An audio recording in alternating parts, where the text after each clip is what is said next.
الحمدللہ وہ جو افواہوں کا ایک طوفان کھڑا کیا گیا تھا وہ دم توڑ گیا. پاکستان کی عظیم افواج اور پاکستان کے منتخب حکومت اور وزیر اعظم عمران خان سب ایک پیج پہ ہیں، جس کا نوٹیفیکیشن آج جاری ہو چکا ہے. اور دوسری اہم بات جس کے لیے، کیونکہ انہوں نے بار بار ایک ہی سوال کر رہے ہیں کہ 19 نومبر تک جنرل فیض صاحب ہی ڈی جی آئی ایس آئی ہوں گے اور 20 نومبر کو ندیم انجم صاحب جو ہے وہ چارج لیں گے. اس کا نوٹیفیکیشن جاری ہو چکا ہے. السلام علیکم، میں ہوں منیز جہانگیر، آپ دیکھ رہے ہیں پروگرام سپاٹ لائٹ. ناظرین، آج 6 اکتوبر سے چلنے والا مسئلہ حل ہو گیا اور آخر کار ڈی جی آئی ایس آئی کی تعیناتی کا نوٹیفیکیشن جاری کر دیا گیا، جس کے تحت نئے D G I S I lieutenant general Nadeem Ahmed Anjum ہوں گے. وزیر اعظم آفس کے مطابق آرمی چیف نے وزیر اعظم سے ملاقات کی. یہ ملاقات ڈی جی آئی ایس آئی کی سلیکشن کے لیے جاری مشاورتی عمل کا حصہ تھا، جس میں نئے ڈی جی آئی ایس آئی کون ہوں گے اور کس وقت چارج سنبھالیں گے کے حوالے سے بات چیت ہوتی رہی. وزیر اعظم آفس کے مطابق اس مشاورت کے دوران وزارت دفاع نے وزیر اعظم کو نامزد افسر کی فہرست بھیجی تھی. وزیر اعظم نے نامزد افسران کے انٹرویو کیے، جس کے بعد آرمی چیف سے مشاورت کی اور مشاورت کے نتیجے میں لیفٹیننٹ جنرل ندیم احمد انجم کی تعیناتی کی منظوری دی گئی. شیخ رشید نے آج ایک پیج والی صرف ایک پریس کانفرنس نہیں کی. انہوں نے تحریک لبیک کے حوالے سے یہ اعلان کیا ہے کہ وہ ان کے 350 سے زائد لوگوں کو رہا کر رہے ہیں اور ان کے کارکنوں کو فورتھ اسکیڈول سے نکالنے اور ان کے سربراہ کی رہائی کے حوالے سے بات کر رہے ہیں. انہوں نے کیا کہا، آئیے آپ کو دکھاتے ہیں. پاکستان کی افواج، پاکستان کے ادارے اور پاکستان کی جمہوری حکومت ایک پیج پر ہے، اور اس پیج پر یہ فیصلہ ہوا ہے کہ فرانس کی ایمبیسی کا مسئلہ جو ہے اس کے علاوہ تمام مسئلے ٹھیک ہیں. سو اس مسئلے پر ہماری مجبوریاں ہیں، اس قوم کی مجبوریاں ہیں، 22 کروڑ پاکستانیوں کی مجبوریاں ہیں. ہم انٹرنیشنل اتنے بڑے دباؤ میں آئیں گے. پر اگر ایک پیج پر نہیں ہیں تو وہ ہے پولیس والے. پولیس والوں نے میڈیا کو بتایا کہ وہ حکومت کے اس فیصلے سے ناراض ہیں. حال ہی میں تحریک لبیک کے ساتھ جھڑپوں کے دوران 3 پولیس اہلکار شہید ہوئے. ماضی میں تحریک لبیک نے 12 پولیس اہلکاروں کو اغوا بھی کیا، جو 4 ہیں ان کو شہید کیا، سینکڑوں کو زخمی کیا. 4 پولیس اہلکار جو ناظرین میں آپ بتا رہی تھی کہ شہید ہو گئے، ان پر پیٹرول بم پھینکے گئے، ان کی گاڑیاں جلائی گئیں، ایک پولیس اسٹیشن کا جلاؤ گھراؤ کیا، پولیس والوں پر تیزاب بھی پھینکا گیا، جس کے بعد پولیس نے کالعدم جماعت کے سینکڑوں لوگوں کو فورتھ اسکیڈول میں ڈالا اور درجنوں لوگوں پر کیسز درج کیے، جس میں ان کی اعلیٰ قیادت بھی شامل ہے. پولیس والے آج پوچھ رہے ہیں کہ حکومت قانون نافذ کرنے والوں کے ساتھ ہے یا قانون توڑنے والوں کے ساتھ. اسی حوالے سے ہم نے دعوت دی ہے ریٹائرڈ جنرل امجد شعیب صاحب کو، جو تجزیہ کار ہیں. راجہ خرم نواز صاحب ہمیں جوائن کریں، قومی اسمبلی کی کمیٹی برائے داخلہ کے چیئرپرسن ہیں. سینیٹر رانا مقبول صاحب ہمیں جوائن کر رہے ہیں.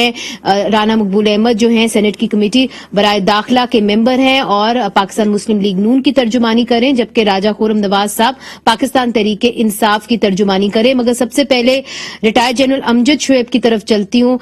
جنرل صاحب یہ بتائیے کہ جو روایت قائم کی ہے وزیر اعظم نے کہ وہ انٹرویو کے ذریعے جو ہے وہ ڈی جی آئی ایس آئی کی تعیناتی کرتے ہیں، اچھی روایت قائم کی ہے؟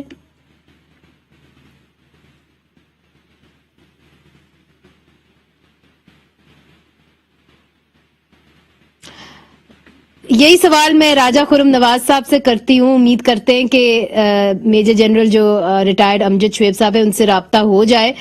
راجہ خرم نواز صاحب، اچھی روایت قائم کی ہے، اچھی ریت قائم کی ہے وزیر اعظم نے؟ تھینک یو انیس. دیکھیں، میرے خیال سے تو بہت اچھی چیز ہے یہ کہ کوئی بھی چیز جو ہمارے ملک کے مفاد میں ہو، ہماری ملک کی بہتری کے لیے ہو اور ہمارے ملک کی سرحدوں کی حفاظت کے لیے ہو، اور اتنی بڑی پوسٹ پہ اگر کوئی تعینات بندہ کیا جاتا ہے کوئی بھی، تو اس میں آرمی چیف اور وزیر اعظم پاکستان کا ایک پیج پہ ہونا بھی ضروری ہے اور ان کی مشاورت بھی ضروری ہے. اور میرے خیال سے یہ جو انٹرویو کی ہے یہ ایک بڑی اچھی روایت ڈالی گئی ہے اور یہی جمہوریت کے اندر ہونا چاہیے کہ جو بھی ادارہ ہے اس کو اپنی حدود کے اندر رہ کے کام کرنا چاہیے، اور اسی طرح سے میرے خیال میں اگر ہمارے تمام ادارے اسی مشاورت کے ساتھ ایک دوسرے کے ساتھ مل کے چلیں تو میرے خیال ہے پاکستان آگے بھی بڑھے گا، پاکستان ترقی بھی کرے گا، اور پاکستان وہ ملک بن جائے گا جس کو کبھی کوئی فتح نہیں کر سکے گا۔ اچھا رانا مقبول صاحب، آپ نے بات سنی راجہ خرم نواز صاحب کی۔ اچھی روایت وزیر اعظم نے قائم کی ہے، چونکہ آپ کی پارٹی تو سویلین بالادستی کی بات کرتی کہ جی انہوں نے انٹرویو کیے اور تینوں جو افسران ہیں ان کے انٹرویو کیے، اور انٹرویو کے نتیجے میں انہوں نے ڈی جی ISI نئے جو ہیں اپوائنٹ کیے ہیں۔ بسم اللہ الرحمن الرحیم۔ بات یہ ہے کہ ان کی ریکمنڈیشن تو پہلے دن سے چیف آف آرمی اسٹاف نے کر دی تھی، اور پھر وہی ہوا جو انہوں نے کہا تھا۔ اس کا مطلب جو کرائیٹیریا چاہیے تھا گورنمنٹ کو، پرائم منسٹر صاحب کو، اس کے لیے تو ساری requirement chief of army staff کی ریکمنڈیشن نے پوری کر دی تھی۔ اب بات یہ نہیں ہے کہ پروسیجر کیا اڈاپٹ کیا گیا ہے، بات یہ ہے کہ آیا سارے کے سارے انسٹیٹیوشن جو ہیں وہ کانسٹیٹیوشنل کی 4 باؤنڈریز کے اندر رہ کے کام کرتے ہیں۔ اگر تو یہ ہے تو یہ تو بڑی خوشائند بات ہے، لیکن اگر پہلی طرح ہی ڈیویشنز ہوئیں اور وائلیشنز ہوئیں کانسٹیٹیوشنل باؤنڈریز کی، تو پھر اس کے ریزلٹس بھی ٹھیک نہیں نکلتے۔ یہ ہم نے دیکھ لیا ہے، ہم نے 58 سے شروع ہوئے ہیں دیکھنا، اور آج تک یہ دیکھ رہے ہیں۔ اس لیے یہ بہت اچھا ہوگا اگر ہم سارے عہد کریں، چھوٹے بڑے عہدیدار کے، ایسی کوئی بات نہ ہو جس سے قانون کی اور کانسٹیٹیوشن کی وائلیشن ہو۔ اسی میں سب کی خیر ہے، سب کی اولادوں نے یہی رہنا ہے، سب کو یہی انٹرسٹ ہے، یہ بات تو سارے فیوچر جو ہے۔ مگر آپ جو بلوچستان میں ہوا ہے اس کے حوالے سے آپ معاملات کو کیسے دیکھتے ہیں رانا مقبول صاحب؟ چونکہ اس کے حوالے سے بھی بہت ساری کیاسا رائیاں جنم لے رہی ہیں، اور یہ بات کی جا رہی ہے کہ ہو سکتا ہے کہ تحریک عدم اعتماد اب پنجاب میں سینٹر میں آ سکتی۔ دیکھو جی، ڈی جی ISI تو فنکشنل ہوں گے اگلے مہینے کی 19 تاریخ سے۔ ابھی جو ہوا ہے یہ تو ان کے آنے سے پہلے ہوا ہے۔ ہوا جو ہے یہ چونکہ پہلے بھی اس کی ٹریڈیشن ہے، آپ کو پتا ہے کہ لیجیٹمیٹ گورنمنٹ کو یہ اپنا یہ سنجو صاحب بھی اسی میں شامل تھے جب انہوں نے ٹاپل کر دیا تھا۔ بالکل، تو یہ ایک اچھی ٹریڈیشن تو نہیں ہے اس طرح کرنا۔ ڈیموکریسی میں ایک ہوموجینٹی ہونی چاہیے، مل کے کام کرنا چاہیے۔ یہ کوئی پارٹ اصل نہیں ہے، یہ قوم کی سروس کے لیے محنت کرنے کی ضرورت ہے۔ ہو سکتا ہے کوئی ناراض ہو گیا ہو جام صاحب سے، وہ کہتے ہیں پیتے پیتے کبھی کبھی جام بدل جاتے ہیں، لوگوں کے نام بدل جاتے ہیں، یہ بھی ہے، کوئی ایسا کچھ ہوا ہوگا۔ لیکن بہرحال اب نئی گورنمنٹ بن رہی ہے، آئندہ کے لیے ہمیں محتاط رہنا چاہیے، اور جتنے ہمارے انسٹیٹیوشنز ہیں جو میٹر کرتے ہیں ان کے ایمانداری سے کانسٹیٹیوشنل فولڈ کے اندر کام کرنا چاہیے۔ اچھا، آپ نے بڑی خوبصورت بات کی کہ جتنے بھی ادارے ہیں جن کا ہم احترام کرتے ہیں، راجہ خرم نواز صاحب چونکہ آپ قومی اسمبلی کی کمیٹی برائے داخلہ کے چیئرپرسن ہیں، تو آج آپ کی پولیس پنجاب کی جو ہے وہ سراپا احتجاج ہے، اور وہ یہ کہتی ہے کہ جی ہمارے کم از کم 7 پولیس اہلکار جو ہیں وہ شہید ہوئے، اور TLP کے لوگوں نے ہمارے اوپر پیٹرول بام پھینکا، ہمارے پولیس اہلکاروں کو اپاہج کیا، ہمارے منہ پہ ایسڈ پھینکا۔ اس کے باوجود آپ نے 370 سے زائد کو رہا کر دیا، 4 اسکیڈول سے لوگوں کو نکال دیا، آپ نے کہا ہم ہر بات ماننے کو تیار ہیں۔ تو پھر قانون نافذ کرنے والوں کے ساتھ آج حکومت کھڑی ہے کہ قانون توڑنے والوں کے ساتھ کھڑی ہے؟ وہ یہ سوال کرتے ہیں۔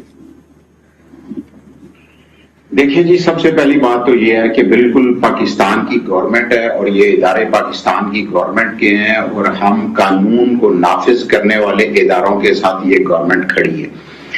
اب دوسری جو بات کی، کیونکہ یہ جمہوریت کا یہ حسن ہے کہ لوگ احتجاج بھی کرتے ہیں، اور اس احتجاج میں نہ صرف پاکستان میں کہ پوری دنیا کے اندر اگر آپ دیکھیں تو کوئی بھی چیز جب موب اکٹھا ہوتا ہے تو وہاں پہ بہت سارے ایسے واقعات ہو جاتے ہیں اور ان کے اوپر باقاعدہ سے ایف آئی آرز بھی ہوتی ہیں، اور ان ایف آئی آرز کو لانچ کرنے کے بعد ان لوگوں کو پکڑا بھی جاتا ہے، ان کو سزائیں بھی دی جاتی ہیں، اور اسی طرح پاکستان کے اندر بھی ہوتا آیا ہے کہ ان لوگوں کو سزائیں بھی ملی۔ اب کیونکہ یہ ایک ایشو ایسا کھڑا ہو گیا، اور کیونکہ اس میں نہ صرف ہماری جو پاکستان کے اندر آپ کو پتا ہے کہ وہ لوگوں کے اندر ایک بڑی غم و غصہ پایا جاتا ہے اس چیز کے اوپر، اور دوبارہ سے جو یہ دوبارہ ابھی یہ شروع ہوا تو اس میں اب دوبارہ سے وہی نقصان شروع ہو گیا۔ لیکن میں یہ آپ کو بتاؤں کہ جن لوگوں نے اگر کوئی قانون کو توڑا ہے تو میرے خیال سے ان کو ضرور سزا بھی ملنی چاہیے، اور آئندہ کے لیے میں ان لوگوں سے بھی ریکویسٹ کروں گا کہ یہ دیکھیں کہ ہم جس کاز کے لیے نکلے ہیں وہ اگر ایک کاز کے لیے نکلے ہیں اور نبی پاک صلی اللہ علیہ وسلم کی حرمت کی حفاظت کے لیے نکلے ہیں، تو یہ جو پولیس والے ہیں یہ بھی ہمارے بھائی ہیں، یہ بھی ہمارے مسلمان ہیں۔ نہیں راجہ صاحب، بات آپ کی درست ہے، مگر اس وقت جو صورتحال ہے اس کے اندر 370 لوگ رہا کر دیے گئے ہیں اور مشاورت اس وقت جاری ہے، بلکہ شیخ رشید صاحب کے ساتھ مشاورت جاری ہے۔ بلکہ میں تو آپ سے پوچھنے ہی لگی تھی اگلا سوال یہ کہ مشاورت کا عمل کہاں تک پہنچا ہے؟ کیا کل تحریک لبیک پاکستان اسلام آباد کا رخ کریں گے یا نہیں؟ دیکھیں جی، جو انیشلی چیز مجھے بھی پتا چلی، کیونکہ میں اس مذاکراتی کمیٹی کے اندر نہیں ہوں، تو مجھے بھی یہی پتا چلا کہ وہ یہ مذاکرات کامیاب ہو گئے ہیں اور انشاءاللہ وہ ان کا جو یہ پروٹیسٹ ہے وہ ختم ہو جائے گا۔ ایک چیز جس کے اوپر وہ بضد تھے وہ تھی فرانس کے امبیسیڈر کی اس ملک سے، ملک بدری ہمارے، یا اس ملک سے اس کو نکالا جائے۔ تو اس کے اوپر دیکھیں بہت ساری ایسی چیزیں ہیں کہ جیسے شیخ رشید صاحب نے ابھی آپ نے سنوایا بھی کہ بہت ساری ہم پہلے ہی ہمارے ملک کے اندر بہت سارے ایسے چیزیں ہو رہی ہیں اور ہمارے ملک مشکل حالات سے گزر رہا ہے، تو وہ شاید ان کی یہ والی چیز فلفل نہ ہو سکے۔ وہ کہہ بھی چکے ہیں۔ ٹھیک ہے سینیٹر رانا مقبول صاحب، آپ نے خرم نواز صاحب کی بات سنی، اب پولیس والے تو یہ پوچھیں گے، اور چونکہ آپ پولیس سے منسلک رہے ہیں، ایک اعلیٰ عہدے پہ رہے ہیں، وہ یہ سوال کرتے ہیں کہ ایک طرف آپ یہ کنڈیشن نہیں مانتے کہ جی کسی غیر ملکی کو آپ ملک بدر نہیں کر سکتے، مگر یہ آپ کو قبول ہے کہ 2 یا جسے کہتے 7 پولیس اہلکار شہید ہو گئے، اپاہج ہو گئے، ان کے منہ پہ ایسڈ پھینکا گیا، یہ سب آپ کو قبول ہے؟ دیکھیں منظر بات یہ ہے کہ ہم اصول کی خلاف ورزی کر رہے ہیں یہ ساری باتیں کر کے۔ صحیح کہا خرم صاحب نے کہ جو جس نے کیا اس کو سزا اس کی ملنی چاہیے، تو یہ تو سزا دینے کا طریقہ نہیں ہے کہ جنہوں نے وہ آگے لگا کے وہ میخیں لگا کے زخمی کیا، جنہوں نے ٹانگیں توڑ دی، جنہوں نے ان کو قتل کر دیا، اتنے لوگوں کو سینکڑوں زخمی ہو گئے، تو ان کو سزا جب آپ چھوڑ دیں گے تو سزا کیسے ملے گی؟ بات یہ ہے ساری نروس کی یہ ساری بیٹل ہے کہ کیا ہمارے میں عزم و ڈٹرمنیشن ہے کہ ہم ظالم کو سزا دے سکیں۔ آپ کو یاد ہوگا جب ٹیررزم بڑا پھیلا تھا 2010 میں، اور جب آپریشن شروع ہوئے تھے، اور خاص طور سے سی ٹی ڈی پنجاب نے اور باقی ایجنسیز نے ساتھ مل کے، وہ کتنا خطرناک تھا اور کتنا وہ ظالمانہ حملے ہوتے تھے، لیکن ڈٹے پولیس والے اور انہوں نے قربانیاں بھی دیں اور ان کا بھی حل کیا ٹیررسٹوں کا۔ اس لیے یہ جرأت اور ہمت کی باتیں ہیں۔ بات یہ ہے کہ ایک تو ڈٹرمنیشن کی وہ صورتحال نہیں ہے، دوسرا وہ میکینزم نہیں ہے، وہ سکیمنگ نہیں ہے جو ہونی چاہیے۔ جب ان کو پتا تھا کہ ایسا ہونا ہے تو اس کو فورس ٹال کرنے کے لیے کیا کیا گیا؟ آپ پہلے تو ہے آپ نیگوسیشن کرتے ہیں، پھر آپ دیکھتے ہیں کہ نہیں کسی طرف ہوتا، پھر آپ پروننگ کرتے ہیں، سویپ کرتے ہیں، ان کی اسٹرینگتھ کو نوٹ کرتے ہیں، اپنی انٹیلیجنس کو بیف اپ کرتے ہیں، اور پھر کمیونٹی کو اپنے ساتھ لیتے ہیں اور ان کے خلاف ایکشن لیتے ہیں، ان سے ان کی اسٹرینتھ جو ہے کمزور ہو جاتی ہے۔ جب ہزاروں لوگ اکٹھے ہو جاتے ہیں تو پھر آپ کہتے ہیں کہ جی ایکشن کریں، جب اس کے لیے کریش تو ہوگا۔ اہم سوال کیے راجہ خرم نواز صاحب، یہ سوال بہت سارے لوگ کر رہے ہیں کہ آپ نے پہلے کیوں نہیں ایکشن لے لیا، آپ کیوں انتظار کرتے ہیں کہ یہ اکٹھے ہو جائیں، ان کی اسٹرینتھ بڑھ جائے اور پھر آپ پولیس والوں کو بھیجیں، پھر جب بعد میں آپ ان کو چھوڑ دیتے ہیں تو پولیس والوں کا کیا حوصلہ افزائی آپ کریں گے؟ اگلی بار وہ کیوں پولیس والے جو ہیں اپنی زندگی جوکھوں میں ڈال کے پھر سے ان کو حراست میں لیں گے؟ دیکھیں، ایسا نہیں ہو سکتا کہ پولیس کے سامنے جب بھی، کیونکہ ہم ایک ملک کے اندر ایک قانون کے دائرے کے اندر رہ رہے ہیں، تو میں نے پہلے بھی آپ سے عرض کی کہ ایسے تو بہت سارے مسائل ہوتے ہیں، بلکہ آج کی میں آپ کو بتاؤں کہ ابھی اسلام آباد سارا کوئی 2 گھنٹے پہلے تک سارا کا سارا تمام روڈیں بلاک ہوئی تھی، آج تاجر آئے ہوئے ہیں۔ اس کا یہ مطلب نہیں ہے کہ ہم لوگوں کو روک دیں کہ آپ اپنے کسی بھی بات کے اوپر پروٹیسٹ نہیں کرتے۔ پولیس کا کام ہے کہ کوئی بھی ایشو ہو، یہی ہم پروٹیسٹ کی بات نہیں کر رہے، ہم جو پرامن پروٹیسٹ ہے اس کی بات نہیں کر رہے، ہم تو اس کی بات کر رہے ہیں کہ جب آپ نے خود اس کو کالعدم جو ہے قرار دیا ہے، مگر پھر بھی آپ نے یہ فیصلہ کیا کہ ان کو الیکشن لڑنا ہے، آپ نے نوٹیفیکیشن جاری نہیں کیا، آپ سپریم کورٹ نہیں گئے کہنے کے لیے کہ جی اگر یہ پرسکرائبڈ آرگنائزیشن ہے، اس کے اوپر یہ کالعدم ہے، تو پھر یہ کیسے الیکشن لڑ سکتی ہے؟ یہ بات لوگوں کو سمجھ نہیں آ رہی ہے، یہ کنفیوز کر رہی ہے لوگوں کو، پولیس والوں کو کنفیوز کر رہی ہے، قانون نافذ کرنے والوں کو کنفیوز کر رہی ہے۔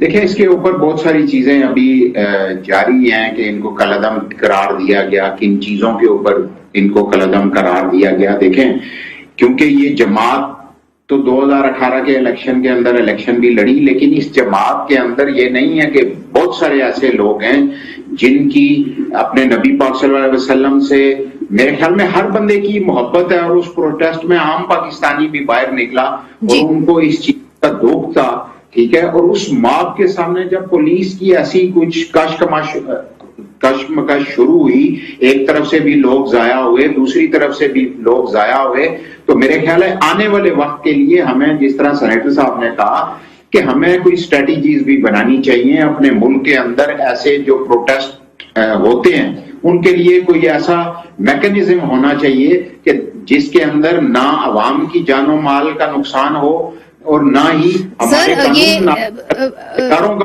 نقصان ہو۔ It's a lot of water under the bridge, مطلب یہ وقت گزر گیا نا اب اسٹریٹجی بنانے کا، اب تو لوگوں کی جان ضائع ہو چکی ہے۔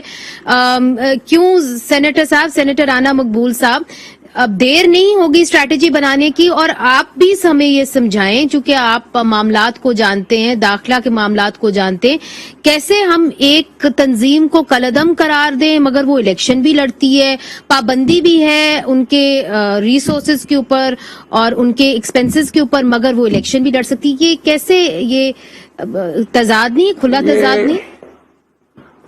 ہاں، یہ کوئی اپنا میننگ فل مینجمنٹ نہیں ہے، یہ تو ہم فل ان دی بلینکس کر رہے ہیں۔ اب آپ جب چھوڑ رہے ہیں بندے، کیا آپ قاتلوں کو بھی چھوڑ رہے ہیں یا ٹیررزم کے کیسز میں بھی لوگوں کو چھوڑ رہے ہیں؟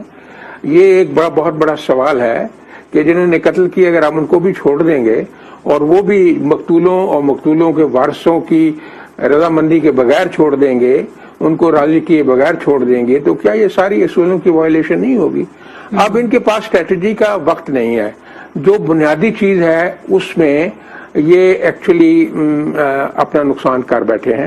آپ کو یاد ہوگا کہ پولیس ریفارم، پولیس کی کمبیٹ کیپیبلٹی کو بیف اپ کرنا بھی بڑا ضروری ہوتا ہے۔ کہا تھا کہ پولیس ریفارمز کریں گے، دورانی کو بہت اعلیٰ پولیس افسر تھا یا ریفارمز کمیٹی کا چیئرمین بنایا گیا، اور خود ہی پھر وہ بیچارہ بھاگ گیا کیونکہ یہ فضا سازگار نہیں رکھی گئی پولیس ریفارمز کے لیے۔ اس لیے ان کی کیپیبلٹی، سب سے جو بنیادی الفابیٹ ہے سیکیورٹی کی کیپیبلٹی کا، وہ ہے سیکیورٹی آف ٹینیور۔ اگر آپ انسپیکٹر جنرل کو پتا ہو کہ میں نے 2 سال رہنا ہے یہاں، اس کا جواب راجہ خرم نواز یہ کیسے